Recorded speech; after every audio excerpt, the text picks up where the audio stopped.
Hi friends, ఈరోజు అయితే నేను పల్లి చట్నీ చేశానండి. ఎంతో రుచికరమైన ఆరోగ్యకరమైన పల్లి చట్నీ ఎలా చేయాలో ప్రాసెస్ చూసేయండి. హాయ్ ఫ్రెండ్స్, ఈరోజు అయితే ఇడ్లీ చట్నీ చేస్తున్నానండి.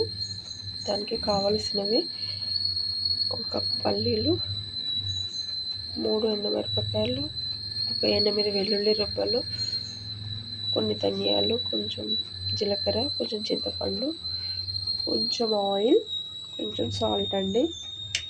ఇడ్లీలోకి దోశలోకి అయినా చాలా బాగుంటాయి. కొంచెం ఆయిల్ వేసాను.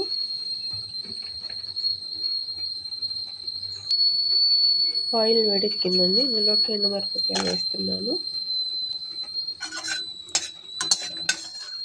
మిరపకాయలు అయితే ఫ్రై అయినవి. ఇందులోకి తీసుకున్న పల్లీలు వేస్తున్నాను.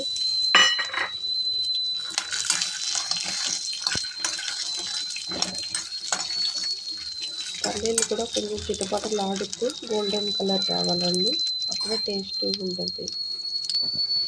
నాకైతే పల్లీలు చిటపటలాడుతున్నాయండి. ఇందులోకి నేను తీసుకున్న ధనియాలు వేస్తున్నాను. ఒకసారి కలపాలి.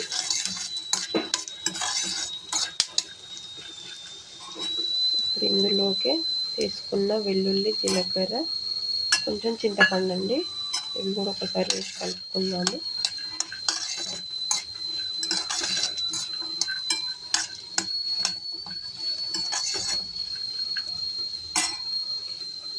ఇవైతే కొంచెం చల్లగా వరకు సైడ్కి పెడదామండి.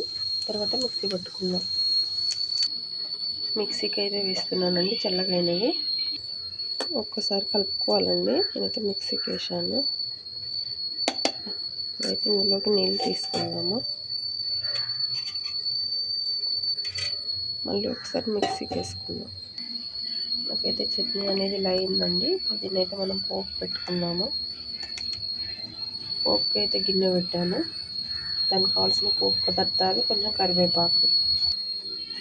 మనకైతే ఆయిల్ వేడెక్కిందండి. ఇందులోకి నేను తీసుకున్న పోపు దినుసులు వేసుకున్నాను. ఇందులోకి నేను తీసుకున్న కరివేపాకు వేసుకున్నానండి.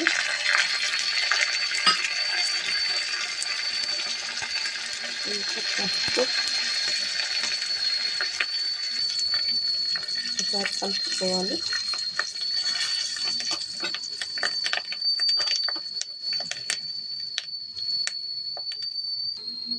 స్టవ్ బంద్ చేశానండి. ఇప్పుడైతే ఈ పోపుని నేను తీసుకున్న చట్నీలోకి అయితే వేసేస్తున్నాను. అంతే అండి, సింపుల్గా దీనిలోకి చట్నీ అయితే రెడీ అయింది. ఒకసారి అయితే కలుపుతున్నామండి. అంతా వేడివేడి ఇడ్లీలోకి అయితే చాలా టేస్టీగా కూడా ఉంటుంది. వేడివేడి ఇడ్లీలోకి అయితే చట్నీ బాగుంటుందండి. దోశలోకి కూడా చాలా టేస్టీగా ఉంటుంది.